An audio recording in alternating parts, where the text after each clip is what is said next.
45 दिनों से चला रहा महाकुंभ, जिसका आज हो जाएगा समापन। महाशिवरात्रि का ये पावन पर्व है और भगवान भोलेनाथ के जो भक्त हैं, अनन्य भक्त, उनकी भारी भीड़ इस वक्त संगम तीर्थ में देखने को मिल रही है। प्रयागराज जो आत्मसात कर रहा है यहाँ पर करोड़ों लोगों की भावनाओं को, प्रयागराज जो देख रहा है अपनी आंखों के सामने एक इतिहास को बनते हुए, प्रयागराज जो महसूस कर रहा है इस समय उन तमाम महिलाओं को जो छोटे छोटे बच्चों के साथ सनातन धर्म की सीख देने के लिए अपने छोटे बच्चों को लेकर यहाँ पर पहुंची हुई हैं। प्रयागराज ये बता रहा है कि ये जो कहानी मौजूदा वक्त में यहाँ से रची और लिखी जा रही है, आगे आने वाले न जाने कितने सालों तक इसका वर्णन किया जाएगा। 65 करोड़ से ज्यादा लोग बीते 45 दिनों में अब तक श्रद्धा की डुबकी लगा चुके हैं और माना जा रहा है कि जैसे जैसे समय आगे बढ़ेगा, यानी कि शाम का वक्त आएगा, उसके बाद ये तादाद और ज्यादा बढ़ जाएगी। अलौकिक अद्भुत ये नजारा है, उत्कर्ष का ये दिन है और आज आप देखेंगे विहंगम नजारे को अपने कैमरे में कैद करके लोग यहाँ से जाना चाहते हैं। माँ गंगा के जल को लेकर अपने अपने जहां से भी कोई आचमन कर रहा है, कोई डुबकी लगा रहा है और आपको बता दें अपने अपने साथ लेकर लोग जाना चाहते हैं।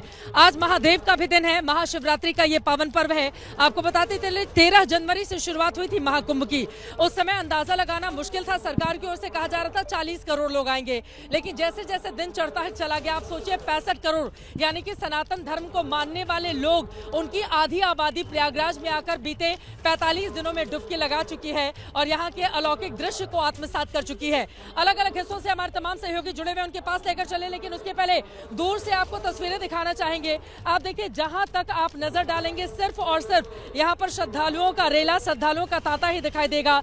जहां तक आप देखेंगे छोटे बच्चे हैं, महिलाएं हैं, बुजुर्ग हैं, बच्चे हैं, साधु हैं, सन्यासी हैं, सब यहाँ पर पहुंचे हुए हैं। जहां तक पूरब, पश्चिम, उत्तर, दक्षिण, कोई भी घाट उठा लीजिए, संगमनोष का कोई क्षेत्र उठा लीजिए, हर तरफ लोगों की भारी भीड़ है। सनातन का ये सबसे बड़ा मेला जो इस वक्त आप देख पा रहे हैं, आपको बताते चले कि यहाँ की तस्वीरें ये बता रही हैं कि लोग कैसे स्वयं में अनुशासन लेकर यहाँ पर आ रहे हैं, क्योंकि जितनी तादाद में पुलिस वालों की मौजूदगी है उससे कई गुना अगर आप देखेंगे तो यहाँ पर श्रद्धालु इकट्ठा हैं। इसी वजह से पुलिस वाले लोगों को रोक जरूर रहे हैं, उनको बता रहे हैं कि आप एक जगह इकट्ठा नहीं होने पाए, लेकिन लोग खुद ही संगमनोज में जाते हैं, वहां पर डुबकी लगाते हैं और उसके बाद वापस अपने अपने घरों को यहाँ से प्रस्थान कर रहे हैं। हमारे तमाम सहयोगी अलग अलग हिस्सों से लगातार हमारे साथ जुड़े हुए हैं, सीधे उनका हम रुख कर लेते हैं। अंकित गुप्ता हमारे साथ मौजूद हैं, सीधे काशी विश्वनाथ की नगरी से। मोहम्मद मोइन हमारे साथ संगम क्षेत्र से मौजूद हैं। शिवांक हमारे सहयोगी जुड़े हुए हैं। विवेक राय हमारे साथ हमारे सहयोगी मौजूद हैं। सबसे पहले मोहम्मद मोइन, आपका रुख करते हुए, आप जहां पर मौजूद है जरा दिखाइए, दिन जैसे जैसे चढ़ रहा है, अब थोड़ी गर्मी भी यहाँ पर हो गई है, लेकिन ये जो ऊर्जा है भक्तों की, ये अपने आप में क्या बयां कर रही है? किस तरह का अलौकिक दृश्य आप अपने आसपास देख रहे हैं? मोइन, आप तो प्रयागराज के रहने वाले हैं, जरा बताइए 45 दिनों को, अगर कहते हैं ना गागर में सागर भरना, अगर 45 दिनों को 2-3 लाइनों में समेटने के लिए मैं कहूं आपको, तो महाकुंभ को कैसे वर्णित करेंगे आप, मोइन? देखिए, आपने ऊर्जा की बात की तो गोस्वामी तुलसीदास ने अयोध्या कांड में लिखा हुआ है, 4 पदारथ भरा भंडारू, 4 पदारथ भरा भंडारू, पुण्य प्रदेश देश अतिचारू। यानी प्रयागराज में जो संगम की धरती है ना, वो चारों तरह के जो पदार्थ हैं, यानी धर्म, अर्थ, काम, मोक्ष, सबको प्रदान करने वाली है। और अगर उसमें मौका महाकुंभ का हो, करोड़ों श्रद्धालुओं की भीड़ का हो, लाखों संत महात्माओं के आशीर्वाद का हो, महाशिवरात्रि के दिन का हो, भगवान भोलेनाथ के आशीर्वाद का हो, तो सचमुच सोचिए कि कितना अद्भुत संयोग बनता है और किस तरीके की अमृत वर्षा होती है। अगर प्रयागराज की बात करें तो इसे भगवान विष्णु की नगरी कहा जाता है। भगवान विष्णु यहाँ पर 12 माधव के रूप में विराजमान है, भक्तों का कल्याण करते हैं। लेकिन अगर हम भोलेनाथ की बात करें, महादेव की बात करें, तो उनका संबंध जितना काशी से गहरा है उससे कतई कम प्रयागराज से नहीं है। आपको बता दें कि ब्रह्मा जी जब सृष्टि की रचना कर रहे थे तो उन्होंने प्रयागराज के इसी महाकुंभ क्षेत्र में दशाश्वमेध यज्ञ किया था और उस यज्ञ में किसी तरीके का विघ्न ना पड़े, इसलिए उन्होंने महादेव का आह्वान किया था। और जिस महादेव का उन्होंने आह्वान किया था वो महाकुंभ क्षेत्र का जो दारागंज इलाका है, वहां पर दशाश्वमेध स्वरूप में विराजमान है।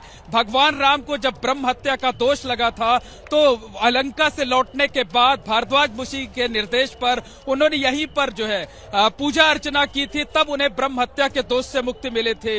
महादेव यहाँ मनकामेश्वर स्वरूप में विराजमान है, जो सबके इच्छित मनोकामनाओं की पूर्ति करते हैं। ऋण मुक्तेश्वर स्वरूप में विराजमान है, जो हर तरीके के ऋण से छुटकारा दिलाते हैं। पड़िलेश्वर महादेव के रूप में विराजमान हैं, जिनकी स्थापना, जिनका आवाहन पांडवों ने किया था। इसी तरीके से तमाम ऐसे मंदिर है। सोमेश्वर महादेव है, जिनको चंद्रमा को जब क्षय रोग हुआ था तो वो वहां पर पूजा अर्चना करके उन्होंने जो है अपनी बीमारी से, कुष्ठ रोग से मुक्ति पाई थी। तो इस तरीके का जो अद्भुत संयोग बना है, यही वजह है कि जो श्रद्धालुओं का हुजूम है वो लगातार संगम तट की तरफ बढ़ता चला जा रहा है। और जैसे जैसे दिन चढ़ता जा रहा है, वैसे वैसे जो श्रद्धालुओं की भीड़ है वो कम होने के बजाय और बढ़ती जा रही है। और लोगों का जो सैलाब है वो संगम के आसपास के इलाके में, पूरे महाकुंभ क्षेत्र में और भी बढ़ता चला जा रहा है। तो निश्चित तौर पर आज आनंद का दिन है, उल्लास का दिन है, मिलन का दिन है, लेकिन साथ ही साथ महाकुंभ के समापन की भावुकता भी है। 45 दिनों से जो यहाँ पर अमृत वर्षा हो रहे थे, आज औपचारिक तौर पर उसका समापन हो जाएगा। लेकिन जो श्रद्धालुओं के भीड़ आने का सिलसिला है, आप तो लगातार महाकुंभ में रही हैं, आपको देखकर अंदाजा लगा सकते हैं कि ये भीड़ आने का सिलसिला फिलहाल कम नहीं होगा, फिलहाल खत्म नहीं होगा। और कल जब उत्तर प्रदेश के मुख्यमंत्री योगी आदित्यनाथ यहाँ पहुंचेंगे, महाकुंभ का औपचारिक तौर पर समापन होने की घोषणा करेंगे, तब निश्चित तौर पर वो जो सुविधाएं हैं यहाँ पर वो बरकरार रखने का भी ऐलान जरूर करेंगे। वो इस बात को कहेंगे कि महाकुंभ का तो औपचारिक तौर पर समापन हो गया है, लेकिन जो श्रद्धालु यहाँ संगम पर आस्था की डुबकी लगाने के लिए आना चाहते हैं वो आए, सरकार उनके लिए सभी सुविधाएं बरकरार रखेगी। जी चित्रा।